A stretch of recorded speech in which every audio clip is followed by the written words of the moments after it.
দলীয় দৃষ্টিভঙ্গি থেকে নয়, বাংলাদেশের জনগণের দৃষ্টিভঙ্গি থেকেই ৭১-এর মুক্তিযুদ্ধকে আমাদের দেখতে হবে। ৭১-এর মুক্তিযুদ্ধের মধ্য দিয়ে যে নতুন বাংলাদেশ আমরা করতে চেয়েছিলাম, দুর্ভাগ্যের বিষয় হলো অর্ধ শতাব্দী পরেও আমরা সেই বাংলাদেশ এখনো বিনির্মাণ করতে পারিনি।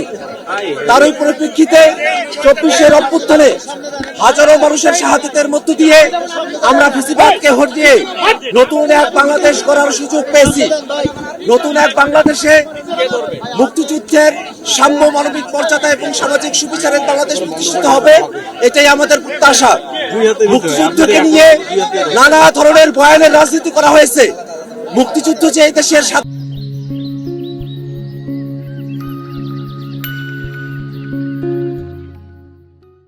মানুষের যুদ্ধ ছিল, একটা গণযুদ্ধ ছিল, সেইটাকে একটা দলীয় যুদ্ধ হিসেবে বাংলাদেশের মানুষের কাছে কুক্ষিগত করে রাখবার একটা ইতিহাস তৈরি করা হয়েছিল।